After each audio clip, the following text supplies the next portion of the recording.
श्रीमद् भगवद गीता का भी यही सार है।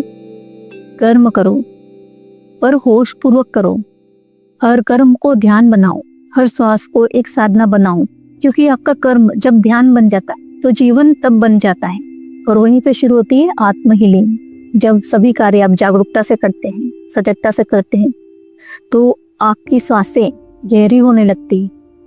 योग कर्मेषु कौशलम, श्रीमद् भागवत गीता में श्री कृष्ण ने अर्जुन से कहा है, सच्चा योग वही है जब हम अपने हर कार्य को कुशलता सजगता से करते हैं, जागरूकता से करते हैं। जीवन में यथार्थ तब उत्पन्न होती है, या तो हम बीते हुए कल में रहते हैं या फिर आने वाले कल में डूबे रहते हैं।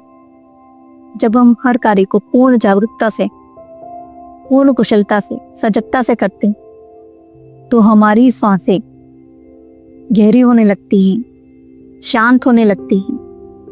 और यही गहरी शांत लंबी सांस हमारे सारे चक्रों को जागृत करती है, हील करती है। तो आज हम गीता के ज्ञान के अनुसार समझेंगे कि किस तरह से हम अपने अशांत मन को शांत कर सकते हैं, चिंता मुक्त कर सकते हैं और अपने चक्रों को हील कर सकते हैं, संतुलित कर सकते हैं, केवल एक सिद्धांत के जरिए।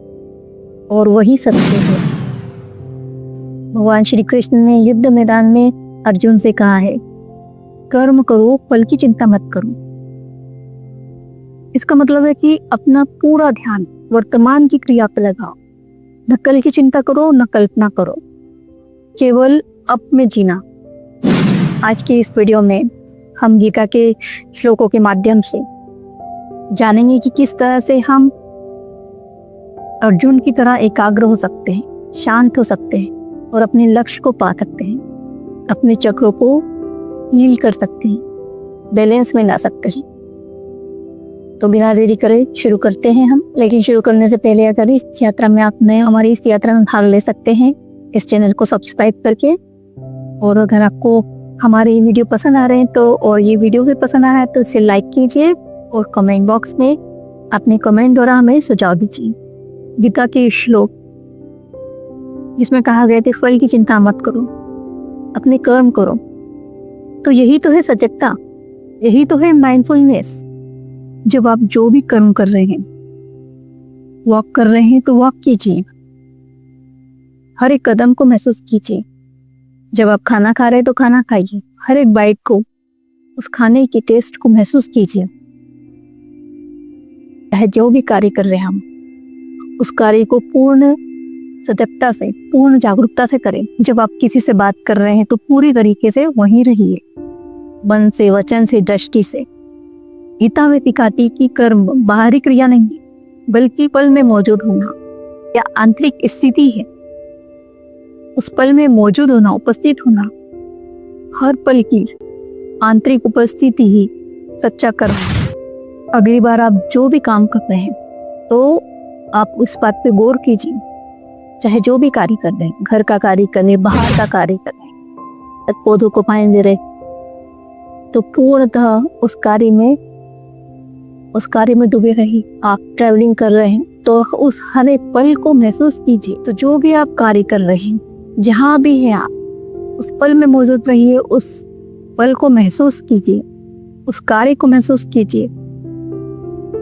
क्योंकि वो एक कार्य नहीं, वो एक जरिया है आपको अपने आप से मिलाने का।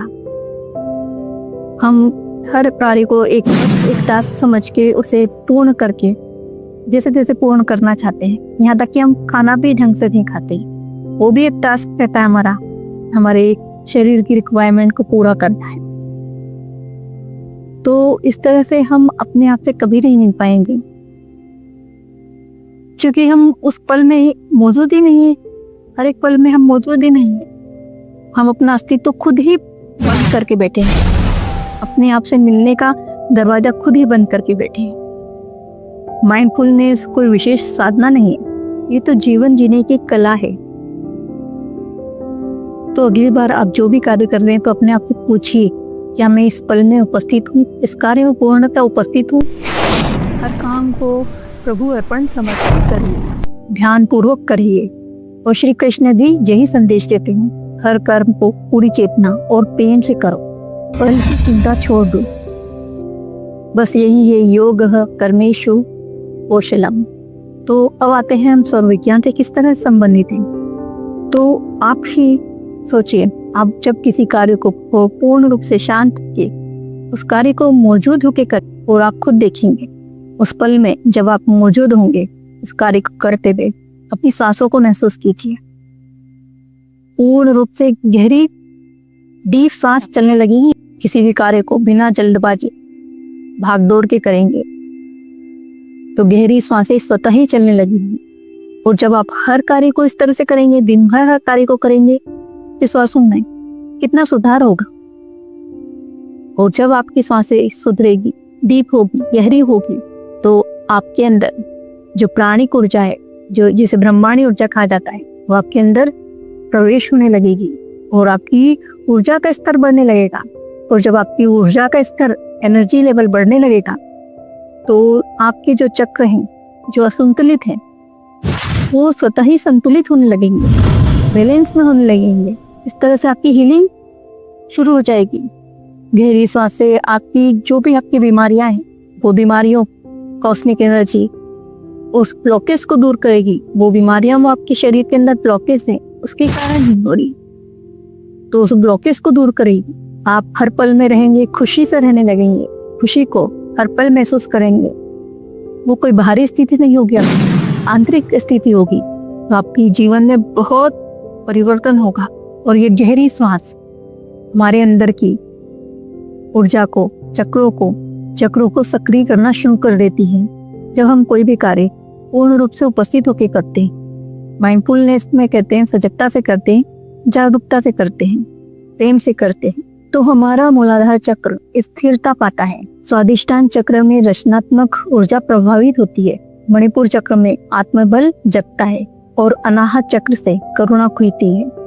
और जैसे जैसे सजगता बढ़ती जाती है, हमारा विशुद्धि चक्र, आज्ञा चक्र, जिसे आज्ञा चक्र भी कहते हैं, और सहस्त्रार चक्र बैलेंस होने लगता है। तो याद रखिए, माइंडफुलनेस केवल मन की तकनीकी नहीं, ये एक ऊर्जा का अभ्यास है।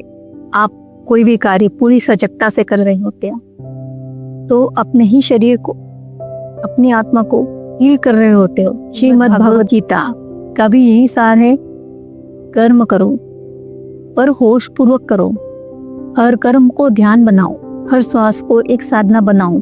क्योंकि आपका कर्म जब ध्यान बन जाता है तो जीवन तब बन जाता है। और वहीं से शुरू होती है आत्म हीलिंग।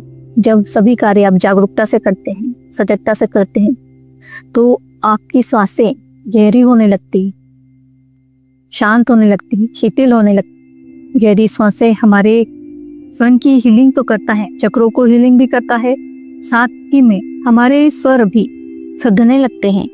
चंद्र की नाड़ी, ईड़ा नाड़ी, पिंगला नाड़ी, सूर्य की नाड़ी, ये भी सधने लगती है। हम बोलते कि हमारे स्वर काम नहीं करते जब हमें चंद्र स्वर की जरूरत है।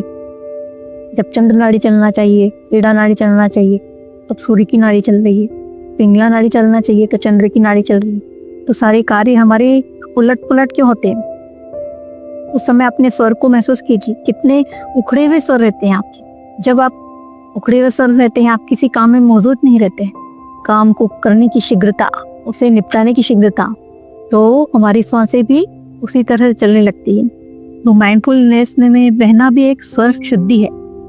तो हम सोचते हैं कि हम स्वर शुद्धि करने के लिए, हमें हमारे स्वरों को शुद्ध करने के लिए किस तरह से प्रयास करें, क्या साधना करें, क्या अभ्यास करें जिससे हमारे स्वर सधने लगे। तो माइंडफुलनेस में रहना, सजगता में रहना, जागरूकता में रहना, हर कार्य को उस कार्य में होकर ही करना, वो भी हमारे स्वरों को साथ देगा, हमारी नाड़ियों को शुद्ध कर देगा।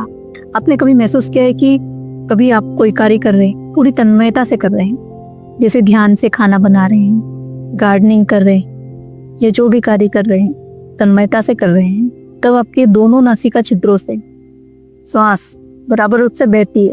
और यही तो सुषुम्ना का संकेत होता है। और समय आपकी सुषुम्ना जागृत हो जाती है, जहाँ आत्मिक चेतना जागृत हो जाती है, वहाँ चक्रों का हीलिंग स्वतः ही प्रारंभ हो जाता है। इसलिए गीता कहती है योग कर्मेषु कौशलम। तो अगली बार से आप जो भी कार्य करें, चाहे घर के कार्य कर रहे हैं चाहे छोटे से छोटे कार्य कर रहे हैं या बाहर के कार्य कर रहे हैं, उस पल में रहकर, उस कार्य में रहकर महसूस करके से करिए और इस ज्ञान को, इस इंफॉर्मेशन को इम्प्लीमेंट कीजिए।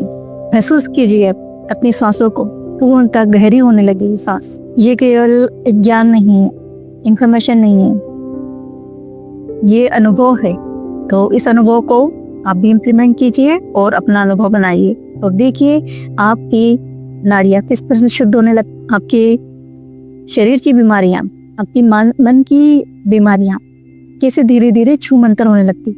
मुझे बहुत सारे प्रश्न आते हैं कि हमें ये बीमारी हो रही है, इस बीमारियों को दूर करने किस तरह से पैदा कर सकते, क्या उपाय कर सकते हैं स्वर्ग विज्ञान का। इससे ज्यादा उच्च उपाय कुछ भी नहीं है। आप प्रेजेंट मोमेंट पे रहिए, हर कार्य को माइंडफुलनेस में करिए, आपकी स्वयं हीलिंग होने लगेगी। धीरे धीरे आपकी सारी बीमारियां, क्योंकि सारी बीमारियां होती है वो सबसे पहले हमारे मन में जाती। जब हम किसी कार्य के उस मोमेंट में रह के होके करते हैं तो हमारे मन में क्या बात, हमारे मन में कुछ भी बात नहीं होगी।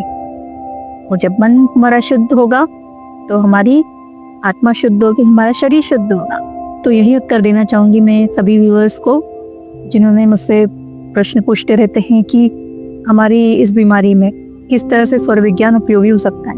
योग कर्मेषु कौशलम, हर कार्य को उपस्थित होके करिए, माइंडफुलनेस में करिए, अपनी सांसों को गहरी करिए। सांस गहरी होगी, आपके श्वास थकने लगेंगे। तो उम्मीद करती हूँ आज की जो इन्फॉर्मेशन है आपको पसंद आए। अगर आपको पसंद आती है तो इसे लाइक कीजिए और कमेंट कीजिए, अपने सुझाव दीजिए। हाँ, और हमसे इसी तरह जुड़े रहिए। और धन्यवाद सारे व्यूअर्स को जो हमें आगे बढ़ने की भी प्रेरणा देते हैं। धन्यवाद सभी का।